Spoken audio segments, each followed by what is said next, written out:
Rome, en 37 après Jésus-Christ, un homme marche dans les couloirs de marbre du palais impérial, ses sandales résonnant contre le sol poli. 10 ans, 10 longues années à gouverner l'une des provinces les plus turbulentes de l'Empire, naviguant entre la loyauté envers Rome et le chaos de la Judée. Et maintenant, il a été convoqué pour rendre des comptes devant un nouvel empereur à cause d'un massacre qui a taché sa carrière pour toujours. Voici l'histoire de Ponce Pilate, l'homme qui a demandé « Qu'est-ce que la vérité ?» et qui a fini par crucifier la vérité elle-même. Et aujourd'hui, nous allons reconstituer sa vie grâce à l'intelligence artificielle. Qui était vraiment Ponce Pilate depuis 2 millénaires ? Son nom résonne dans les cathédrales et les basiliques chaque fois que l'on récite le credo. Il a souffert sous Ponce Pilate, a été crucifié, est mort et a été enseveli. Mais l'homme derrière ce nom reste enveloppé de mystères et de contradictions.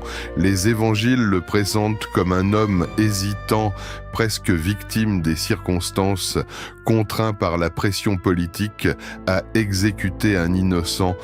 Philon d'Alexandrie, lui, le décrit comme un monstre cruel, caractérisé par les pots de vin, sa rapacité, son habitude de piller, sa pratique de détruire des personnes sans jugement et sa cruauté sans fin et absolue.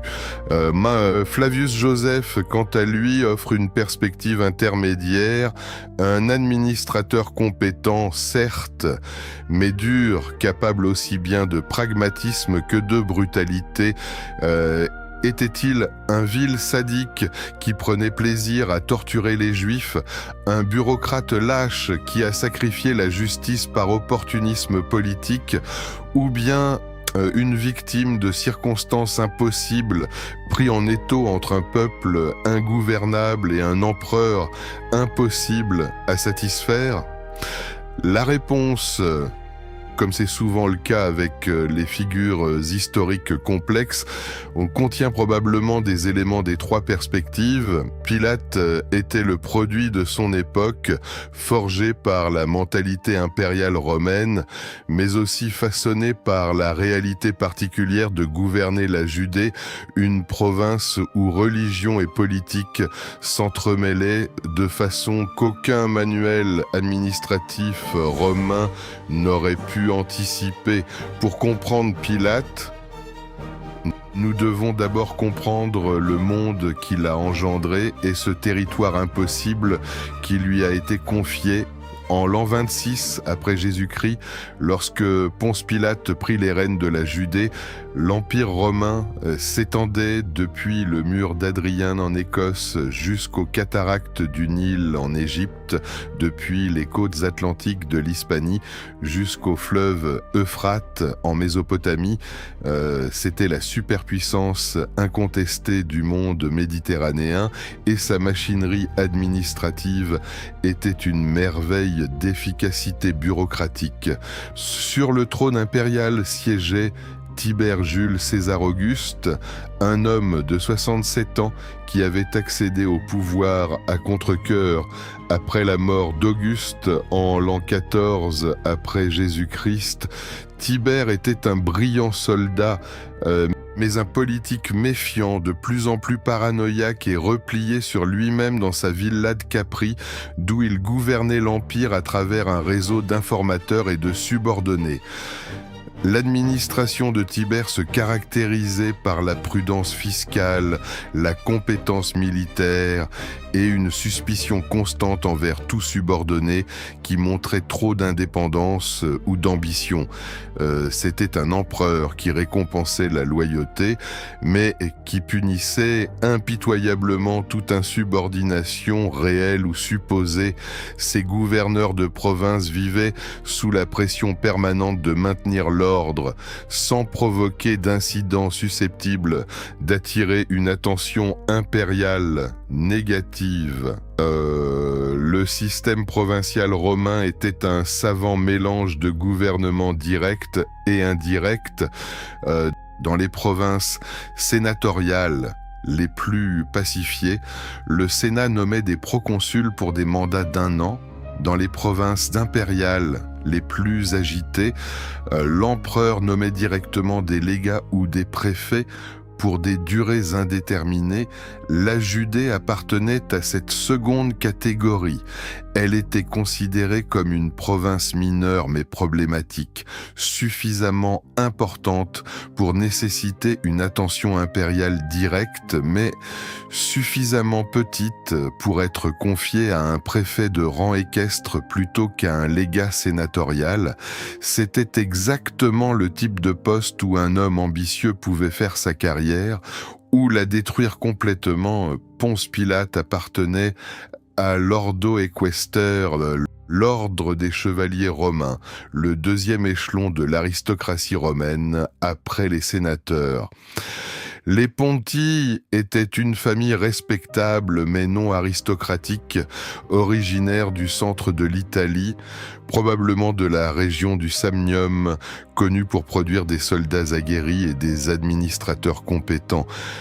Le cognomen Pilatus dérivait peut-être de pilum, la javeline romaine, suggérant qu'un ancêtre s'était distingué sur le champ de bataille, ou alors il pouvait dériver de Pileatus, en référence au bonnet conique porté par les esclaves affranchis, ce qui pourrait indiquer que la famille avait récemment accédé à la classe équestre. La carrière de Pilate suivit le cursus honorum typique d'un chevalier ambitieux. Il servit probablement comme officier subalterne dans les légions, peut-être en Germanie ou dans les provinces danubiennes, où il apprit l'art de la guerre et la discipline militaire romaine.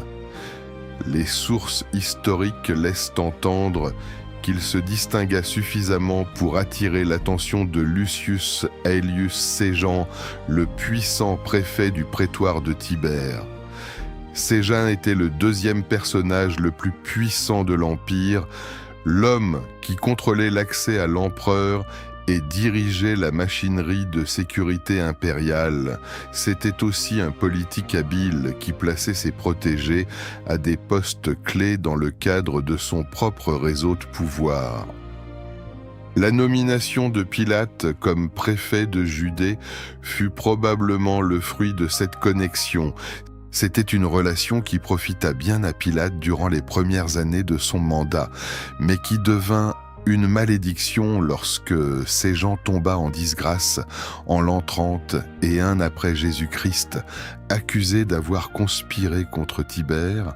Le réseau de protégés de Séjan se retrouva sous suspicion et Pilate dut naviguer avec la plus grande prudence pour survivre politiquement à la purge qui s'ensuivit. La Judée n'était pas une province romaine comme les autres.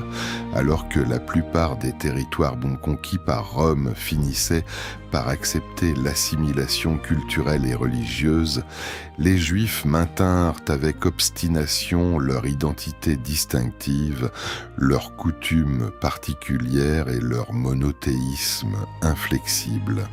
Géographiquement, la Judée était une région montagneuse et aride s'étendant de la mer Morte jusqu'à la côte méditerranéenne, en incluant Jérusalem, la ville la plus sacrée du judaïsme. Mais le véritable centre du pouvoir romain se trouvait à Césarée-Maritime, la magnifique cité portuaire construite par Hérode le Grand en l'honneur d'Auguste César. Cette division géographique reflétait une division bien plus profonde dans la nature même de la province. Césarée représentait tout ce que Rome valorisait: commerce florissant, architecture impressionnante, diversité culturelle, pragmatisme politique. Jérusalem, elle, représentait tout ce que Rome trouvait déconcertant: fanatisme religieux, obsession de la pureté rituelle, refus de l'assimilation, disposition au martyre pour des principes abstraits Pilate établit sa résidence officielle dans le palais de Césarée, avec vue sur la Méditerranée, entouré de théâtres, d'hippodromes, de bains publics et de tous les conforts de la civilisation romaine. Mais plusieurs fois par an, et notamment lors des grandes fêtes juives, il devait se rendre à Jérusalem pour maintenir l'ordre et prévenir les révoltes. La population de Judée était majoritairement juive, mais elle comprenait aussi des Samaritains considérés comme des hérétiques par les Juifs orthodoxes, des gentils hellénisés dans les villes côtières et une petite mais influente classe de Romains et d'Italiens occupant des fonctions administratives et militaires. Le véritable défi n'était pas simplement de maintenir l'ordre civil, non.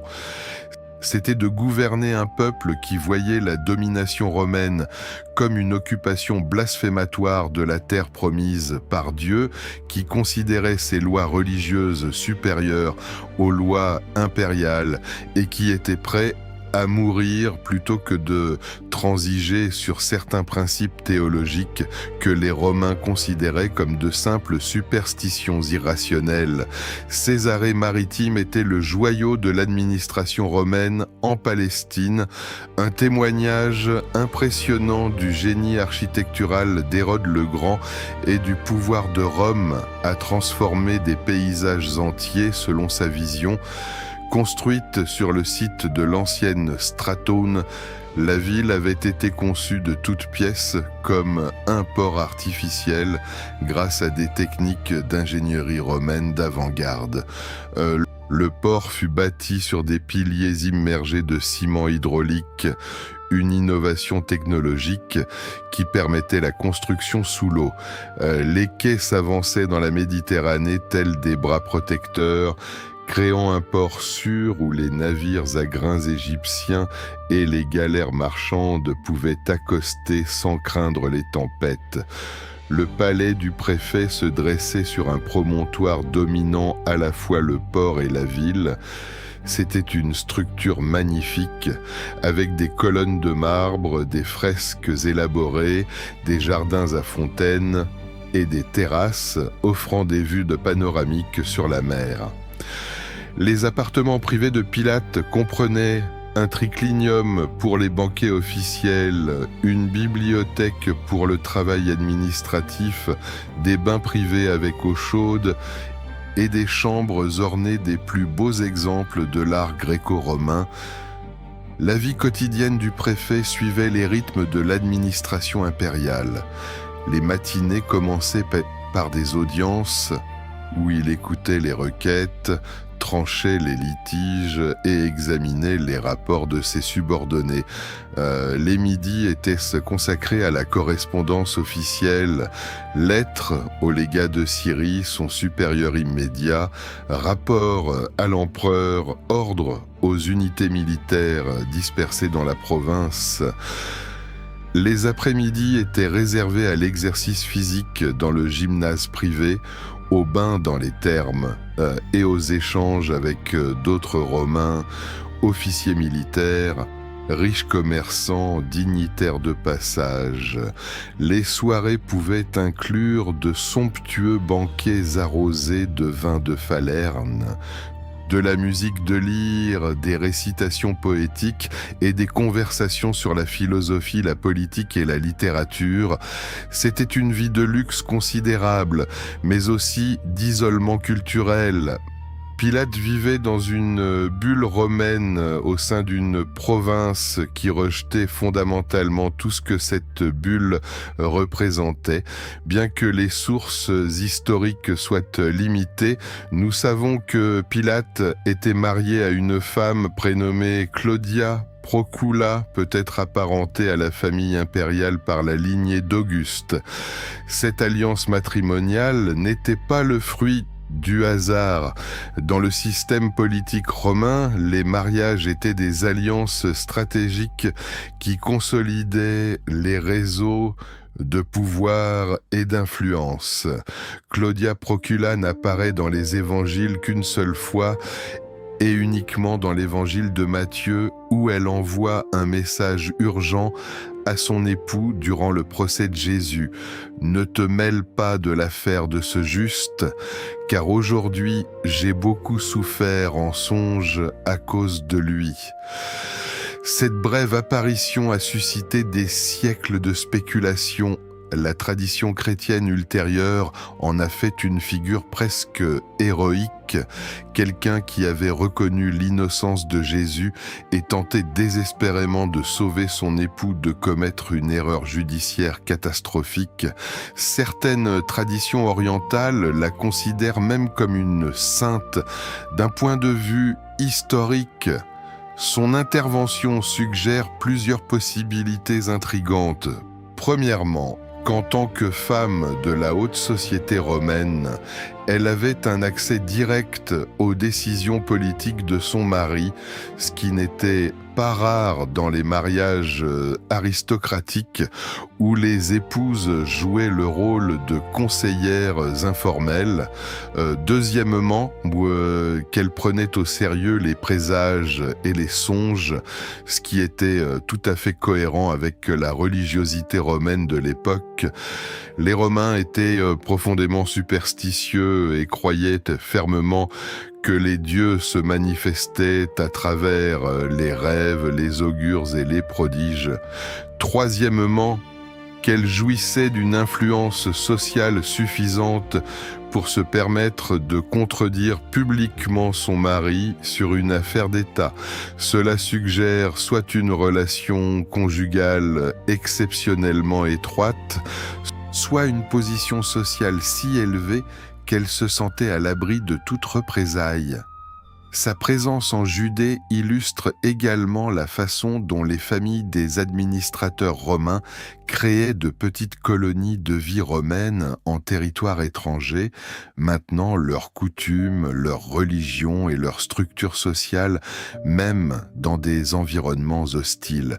Le premier affrontement majeur de Pilate avec la sensibilité religieuse juive survint presque immédiatement après sa prise de fonction et il établit le schéma de malentendus culturels qui allait caractériser l'ensemble de son mandat. Tous les gouverneurs romains qui l'avaient précédé en Judée avaient scrupuleusement respecté une interdiction tacite.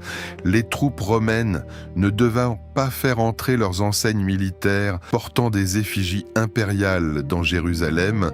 Les enseignes légionnaires comportaient en effet des portraits de l'empereur, des aigles sacrés et d'autres symboles que les Juifs considéraient comme des idoles blasphématoires. Pilate décida de changer cette politique, que ce fut par ignorance des sensibilités locales, par mépris de ce qu'il considérait comme des superstitions barbares ou par volonté délibérée d'affirmer l'autorité romaine.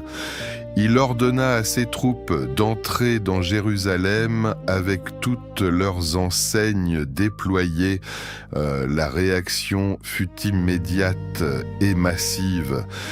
Des foules de Juifs se rendirent de Jérusalem jusqu'à Césarée pour affronter directement le nouveau préfet.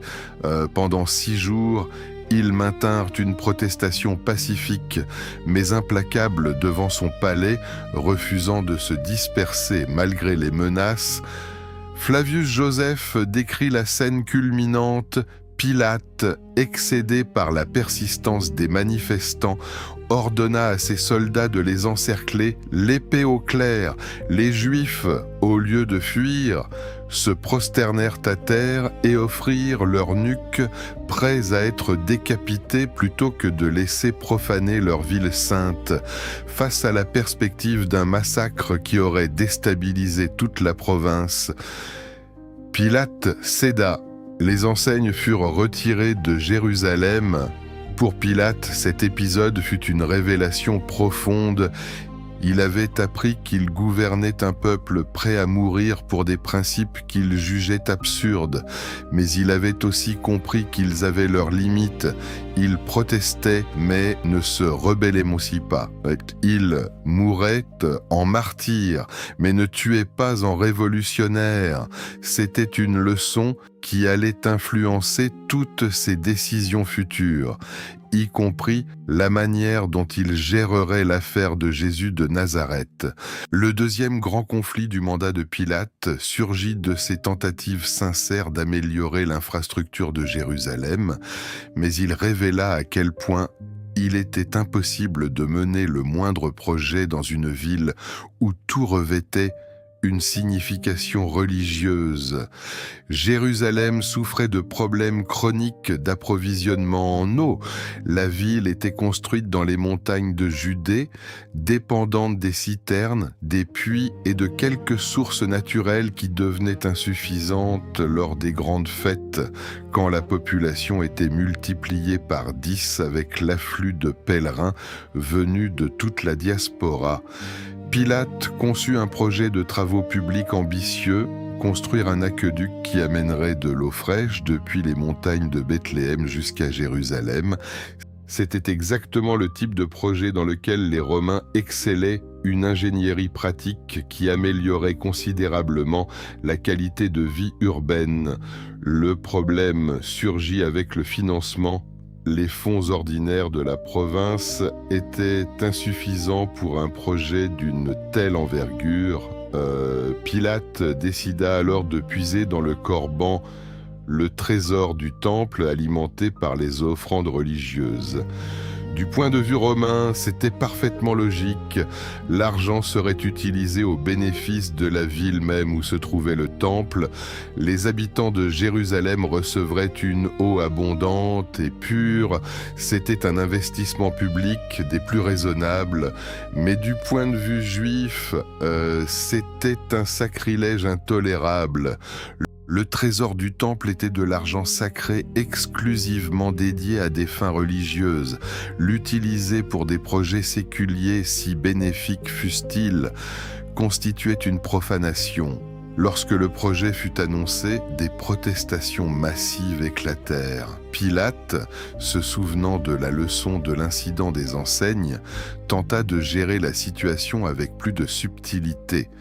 Plutôt que d'affronter directement les manifestants, il ordonna à des soldats habillés en civil de se mêler à la foule, dissimulant des gourdins sous leurs tuniques. Quand les protestations atteignirent leur paroxysme, Pilate donna un signal convenu. Les soldats sortirent à leurs armes et attaquèrent les manifestants en plein milieu de la foule. Le massacre qui s'ensuivit fut chaotique et brutal. Beaucoup moururent non seulement sous les coups des soldats, mais aussi écrasés dans la bousculade qui suivit.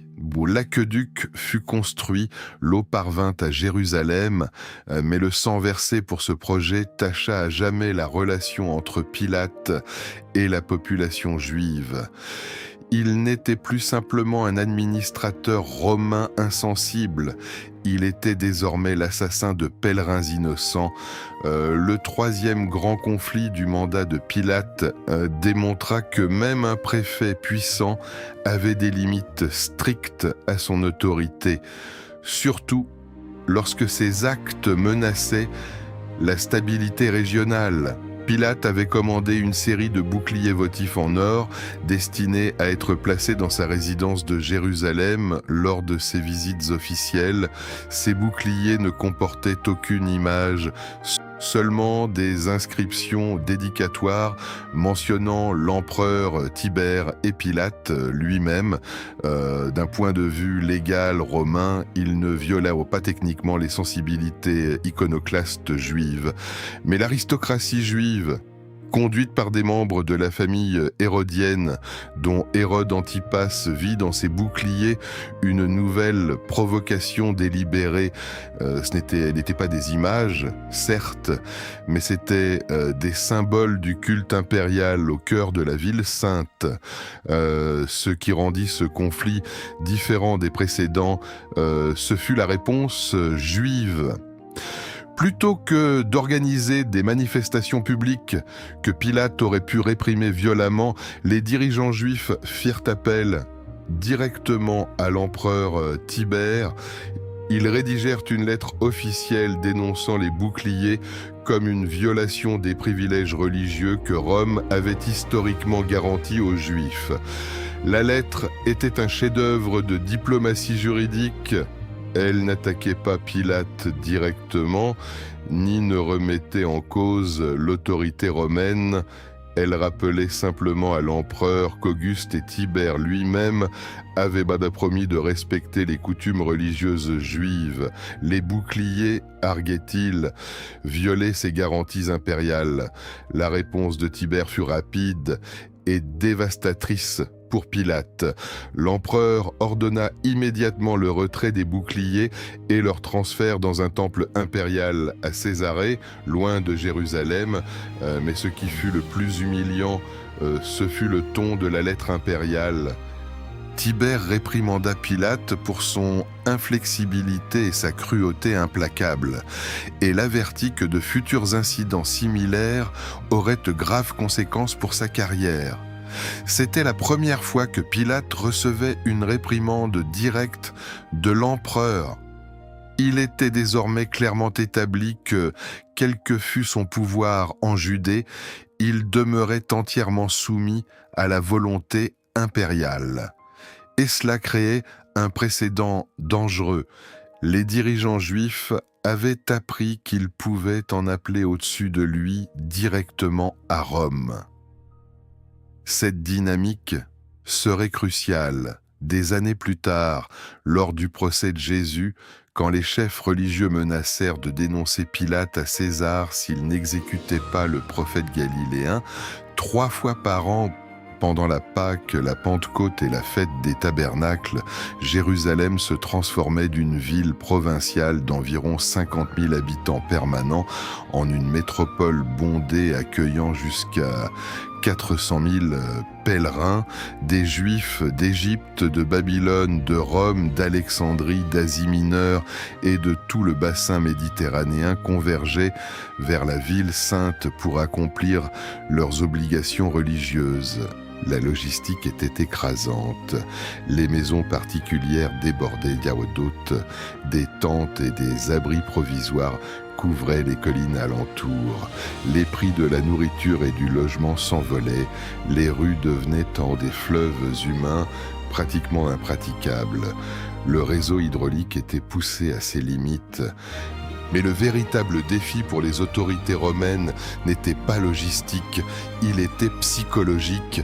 La Pâque n'était pas simplement une fête religieuse, c'était une commémoration de libération nationale. Elle célébrait l'exode d'Égypte lorsque Dieu avait libéré son peuple de l'esclavage étranger. Les parallèles avec l'occupation romaine actuelle étaient impossibles à ignorer. Les sermons dans les synagogues évoquait implicitement des thèmes de délivrance divine. Les chants traditionnels parlaient de la chute des tyrans étrangers, les prières imploraient la restauration du royaume de David. Toute l'atmosphère religieuse en respirait l'espérance messianique et le ressentiment anti-impérial. Pour Pilate et les autres administrateurs romains, la Pâque représentait le moment de plus grand danger pour la stabilité de la province. Un incident mineur pouvait dégénérer en révolte massive. Une accusation de blasphème pouvait se transformer en rébellion armée. Une arrestation mal calculée pouvait déclencher un soulèvement nécessitant une intervention militaire depuis la Syrie. C'est pourquoi Pilate venait personnellement à Jérusalem pour la Pâque, amenant des renforts militaires supplémentaires et établissant sa résidence temporaire dans la forteresse Antonia, adjacente au temple. Sa présence était à la fois symbolique et pratique. Rome observait, l'autorité impériale était présente et prête à agir. C'est dans cette atmosphère explosive lors de la Pâque de l'an 33 après Jésus-Christ, qu'un rabbin galiléen nommé Jésus allait être arrêté, jugé et exécuté dans un procès qui révélerait toutes les tensions politiques, religieuses et culturelles qui avaient défini le mandat de Pilate lorsque Jésus de Nazareth fut amené devant Pilate aux premières heures de ce vendredi de Pâques. Le préfet romain se trouva face à un prisonnier totalement différent de tous ceux qu'il avait jamais jugés. Les révolutionnaires juifs qui comparaissaient habituellement devant les tribunaux romains appartenaient généralement à l'un de ces deux types, des fanatiques religieux qui hurlaient des condamnations contre Rome et réclamaient le martyre, ou des brigands opportunistes qui niaient tout et suppliaient la clémence. Jésus, lui, n'entrait dans aucune de ces catégories lorsque Pilate demanda « Es-tu le roi des Juifs ?» Il attendait une réponse prévisible. Un révolutionnaire aurait crié sa défiance, un imposteur aurait tout nié, mais Jésus répondit par une question « Dis-tu cela de toi-même ou d'autres te l'ont-ils dit de moi ?» C'était une réponse qui bouleversait immédiatement la dynamique. Au lieu de se défendre, Jésus sondait les motivations de son juge. Au lieu de nier ou de confirmer l'accusation, il forçait Pilate à préciser exactement de quel type de royaume il était question. La conversation qui suivit, préservée notamment dans l'évangile de Jean, dut être profondément troublante pour Pilate. Jésus parla d'un royaume qui n'est pas de ce monde, de témoigner de la vérité, d'une autorité venue d'en haut. Lorsque Pilate demanda avec cynisme « Qu'est-ce que la vérité ?» Jésus garda le silence. Pour un Romain pragmatique, formé à la philosophie stoïcienne, habitué à penser en termes de pouvoir politique concret et de réalité administrative, ce prisonnier était une énigme. Il ne semblait pas fou. Et pourtant il parlait de concepts abstraits, comme s'ils étaient plus réels que l'Empire romain lui-même. Il ne semblait pas mentir, mais ses affirmations étaient impossibles à vérifier dans le cadre de quelque système juridique romain que ce fût. Pilate ressortit de l'interrogatoire privé avec une conclusion nette. Je ne trouve en lui aucun motif de condamnation. Ce n'était pas simplement une innocence au sens technique et juridique du terme. Pilate, sincèrement, ne parvenait pas à comprendre de quoi exactement cet homme était censé être coupable. Mais les accusateurs juifs n'étaient pas disposés à accepter un acquittement. Et Pilate se retrouva pris en étau entre sa propre évaluation du prisonnier et les réalités politiques implacables du maintien de la paix pendant la Pâque. Pilate fit tout ce qui était en son pouvoir pour éviter de prendre une décision au sujet de Jésus. Son premier essai fut une manœuvre juridique habile, transférer l'affaire à Hérode Antipas, le tétrarque de Galilée, qui avait juridiction sur tout Galiléen. C'était en théorie la solution parfaite. Jésus était originaire de Nazareth, en territoire d'Antipas. Antipas se trouvait à Jérusalem pour la Pâque. Il avait l'autorité légale pour juger ses propres sujets et politiquement transférer l'affaire démontrerait le respect romain envers les souverains clients locaux. Mais Antipas renvoya Jésus sans verdict, que ce fût par lâcheté, par cruel amusement ou par calcul politique astucieux, le tétrarque refusa de résoudre le problème que Pilate cherchait à lui passer. La deuxième tentative de Pilate consista à faire appel directement au sentiment populaire. Pendant la Pâque, il était coutume que le préfet libère un prisonnier juif en signe de bonne volonté. Pilate proposa donc un choix entre Jésus et Barabbas, un révolutionnaire violent emprisonné pour meurtre et sédition. La logique semblait imparable. Confronté au choix entre un rabbin pacifique et un assassin notoire, la foule choisirait évidemment de libérer Jésus. Pilate pourrait alors relâcher l'homme qu'il estimait innocent tout en feignant de se soumettre simplement à la volonté populaire. Mais la stratégie échoua de façon spectaculaire.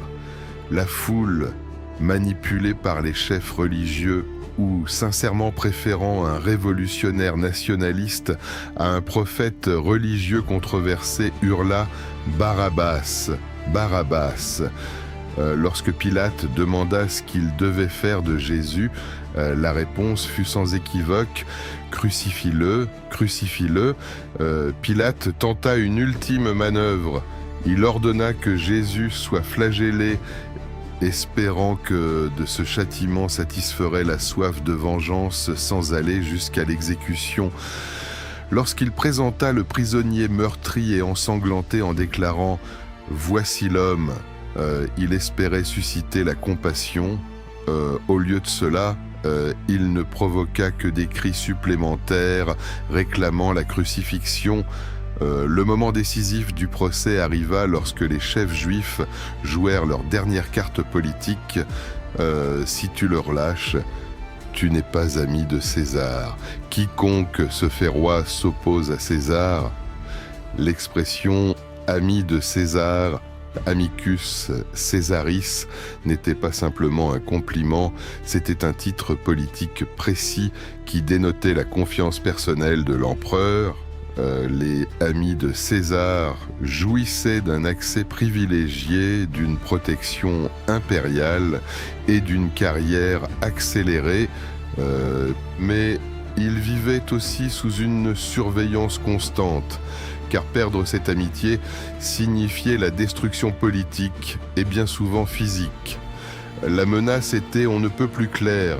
Si Pilate relâchait quelqu'un accusé de se proclamer roi, il serait dénoncé à Tibère comme un traître tolérant la sédition et connaissant la paranoïa de l'empereur envers tout ce qui pouvait menacer la stabilité impériale. Une telle dénonciation serait probablement fatale pour la carrière de Pilate, si ce n'est pour sa vie même.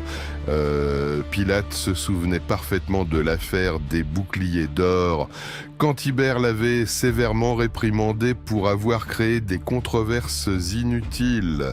Il se souvenait de la chute récente de son protecteur Séjan, exécuté pour trahison.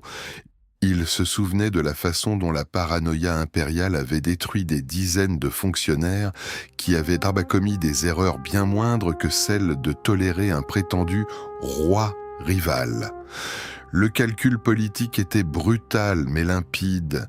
Exécuter un homme qu'il estimait innocent était répréhensible, certes, mais sans danger. Le relâcher était juste, mais potentiellement suicidaire sur le plan professionnel. Confronté à cette réalité, Pilate prit la décision qui définirait son héritage historique pour toujours. Il ordonna qu'on lui apporte de l'eau et se lava publiquement les mains, déclarant « Je suis innocent du sang de ce juste, cela vous regarde ».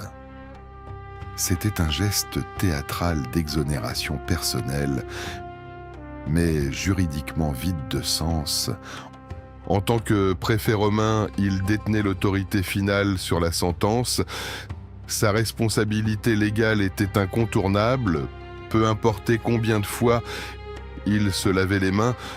Une fois la sentence de crucifixion prononcée, Pilate devait suivre le protocole romain standard pour les exécutions, mais dans les détails précis de la façon dont il géra la mise à mort de Jésus, il révéla à la fois son mépris envers les chefs religieux juifs et sa conviction persistante dans l'innocence du condamné.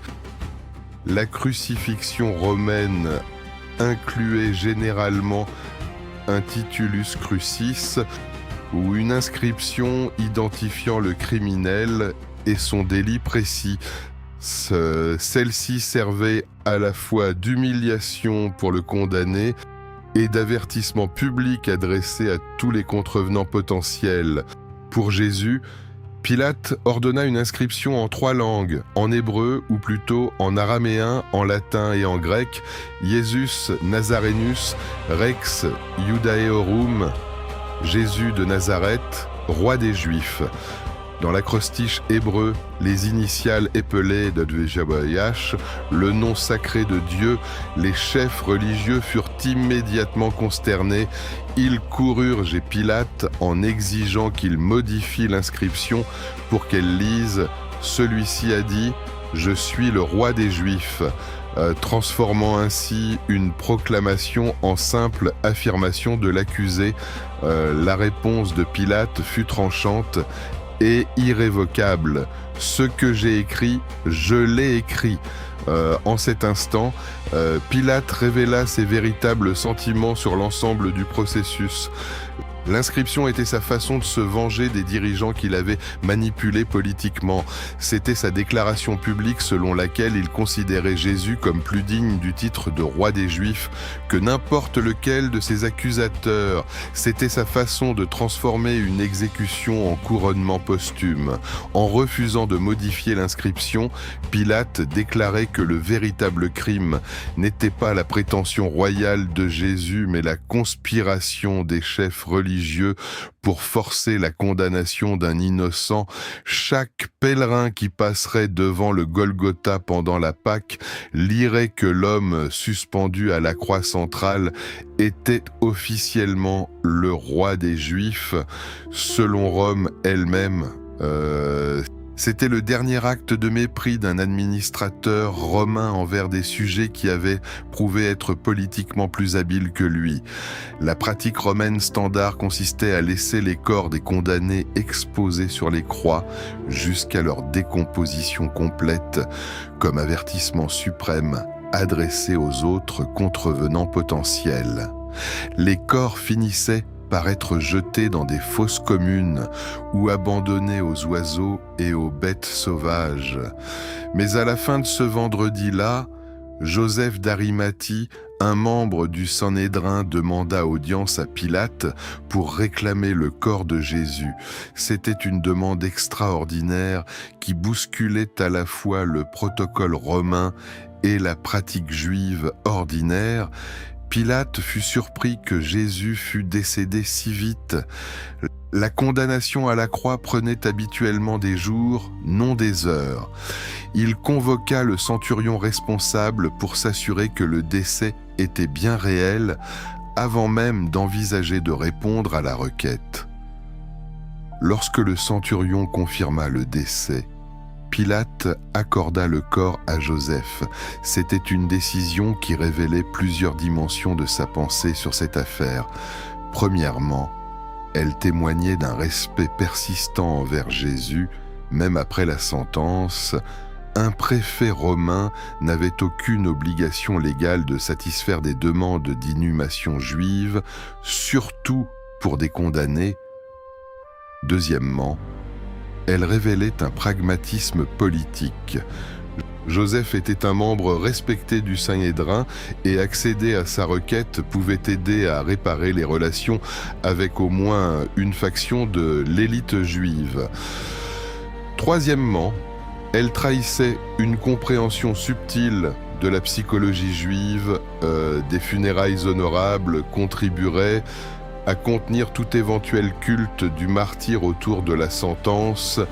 Un corps exposé sur une croix pouvait devenir un symbole de résistance. Un corps enterré décemment s'effacerait bien plus aisément de la mémoire collective. Mais, ironiquement, en autorisant cet enterrement honorable, Pilate facilita sans le vouloir le récit chrétien ultérieur de mort et de résurrection. Un corps dont on savait qu'il avait été inhumé pouvait être proclamé ressuscité. Un corps perdu dans une fosse commune aurait été impossible à associer à quelque affirmation de survie post-mortem que ce fut. Les années qui suivirent la condamnation de Jésus furent relativement calmes pour Pilate, mais cette tranquillité fut brisée de façon dramatique en l'an 36 après Jésus-Christ par un incident qui allait finalement sceller son sort en tant qu'administrateurs romains. Les Samaritains, rivaux religieux des Juifs, qui adoraient sur le mont Garizim plutôt qu'à Jérusalem, furent attirés par un prophète qui promettait de leur montrer les vases sacrés que Moïse aurait prétendument enfouis sur leur montagne sainte. Et des foules se rassemblèrent dans le village de Tirataba, au pied du Garizim, se préparant à monter en procession religieuse. Pilate interpréta ce rassemblement comme une révolte potentielle en train de se former, que ce fût par paranoïa sincère, par malentendu culturel ou par recours excessif à la force préventive. Il décida d'agir avant que la situation ne dégénère. Il ordonna à ses troupes de bloquer les routes menant au Garizim et d'intervenir contre quiconque tenterait de gravir la montagne.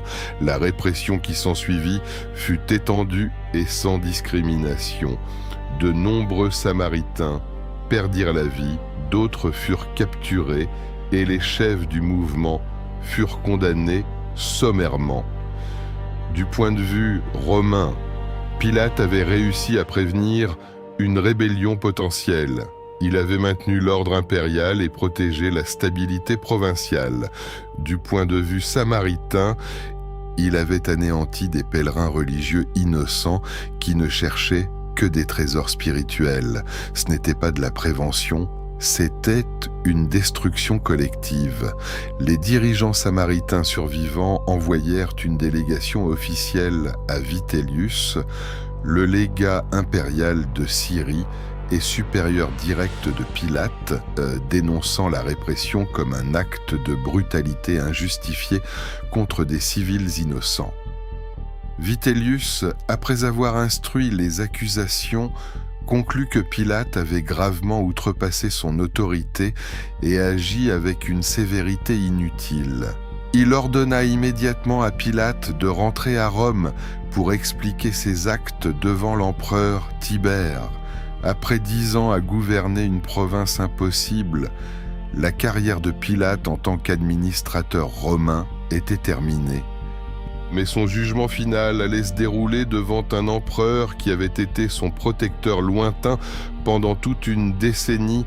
Le voyage de retour de Pilate vers Rome durant l'hiver 36 à 37 après Jésus-Christ dut être un mélange d'angoisse, de nostalgie et de calculs politiques désespérés. Après une décennie en Orient, il revenait au cœur de l'Empire pour répondre d'accusations qui pouvaient aboutir à l'exil, à la confiscation de ses biens ou même à une condamnation sévère.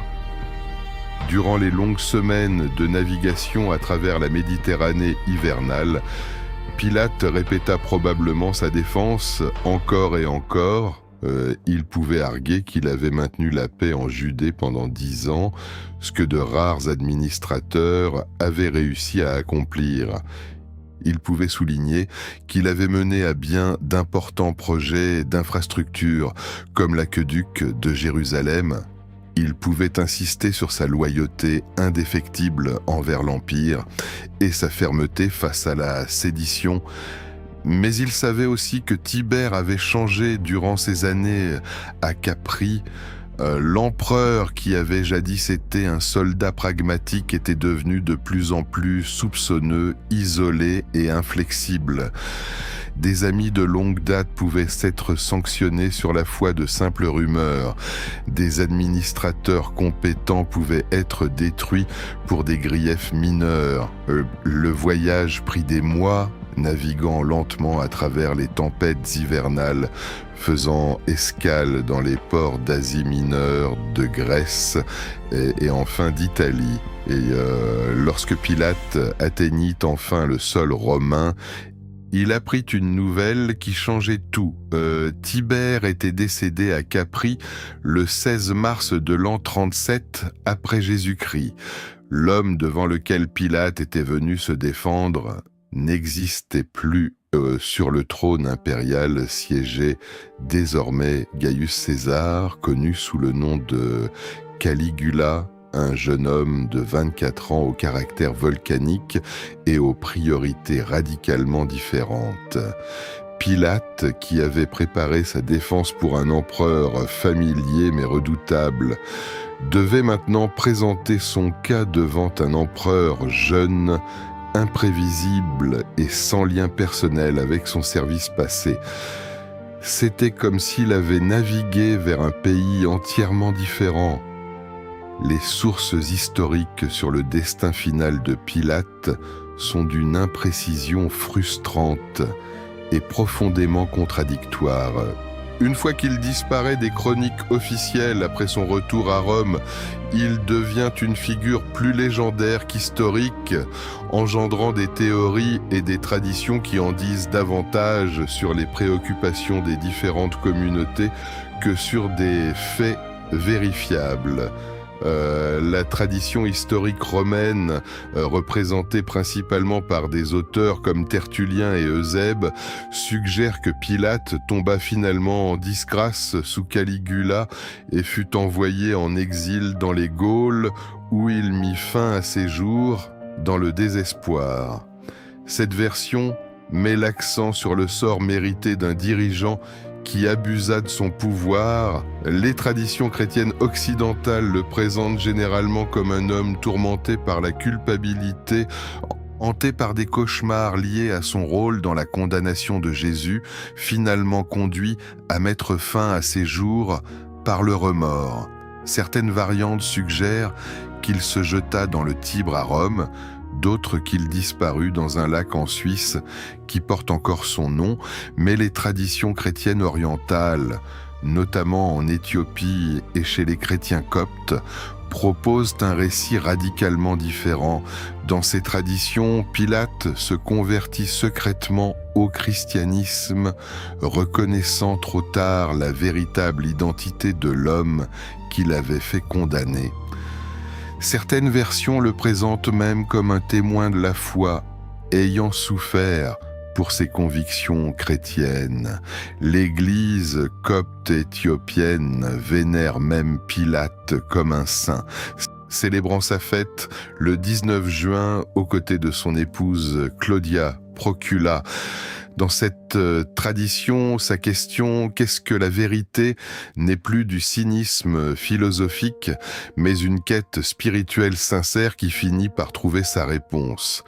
La diversité de ces traditions reflète l'ambiguïté morale fondamentale de Pilate en tant que figure historique.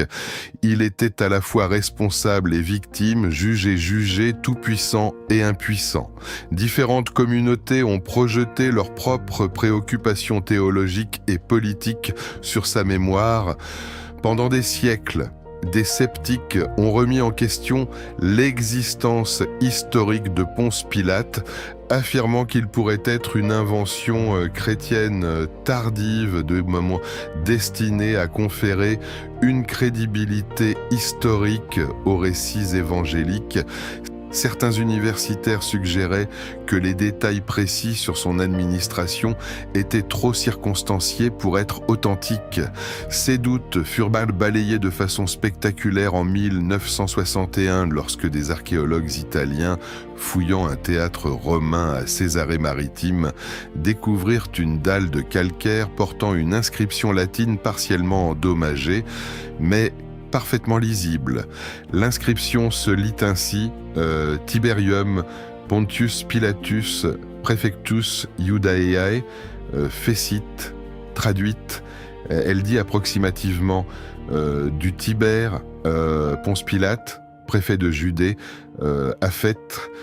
C'était une preuve archéologique directe et irréfutable de l'existence de Ponce Pilate, précisément au lieu, à l'époque, et dans la fonction que les évangiles décrivaient.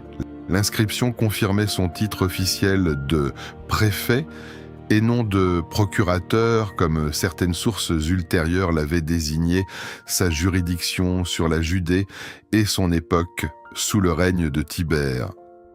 La découverte eut lieu, ironie du sort, dans un théâtre romain, symbole du divertissement et de la culture gréco-romaine, qui eût été une abomination pour de nombreux juifs pratiquants. Pilate, qui s'était tant démené pour équilibrer les exigences de Rome et les sensibilités juives, fut finalement gravé dans la pierre dans le contexte de la civilisation romaine qu'il avait représentée. La pierre de Pilate est aujourd'hui conservée au musée d'Israël à Jérusalem. Rappel tangible que les événements décrits dans les évangiles ne se sont pas produits dans un vide mythique, mais bien dans le monde concret de l'administration impériale romaine. Pour les historiens, elle a définitivement tranché la question de l'historicité de Pilate. Pour les croyants, elle a confirmé que leur foi était ancrée dans des événements historiques réels. Pour les archéologues, elle a démontré une fois de plus comment les vestiges matériels peuvent éclairer les textes anciens de façon inattendue. Fermez les yeux, nous sommes à Césarée, en l'an 26 après Jésus-Christ. Ponce Pilate contemple la Méditerranée depuis sa terrasse, se sentant maître de son destin. Il entend le bruit des vagues, il respire l'odeur de l'encens et il voit arriver les navires venus de Rome. C'est un homme puissant, en plein contrôle de sa vie, destiné à la gloire administrative. Il ne peut imaginer que dans quelques années, il se lavera les mains avec désespoir devant le seul homme innocent qu'il aura jamais jugé. Il ne sait pas que sa question cynique « Qu'est-ce que la vérité ?» résonnera pendant des millénaires. Il ne sait pas que son nom sera murmuré dans chaque recoin du monde, non comme celui d'un héros, mais comme le symbole de l'opportunisme politique face à la justice éternelle.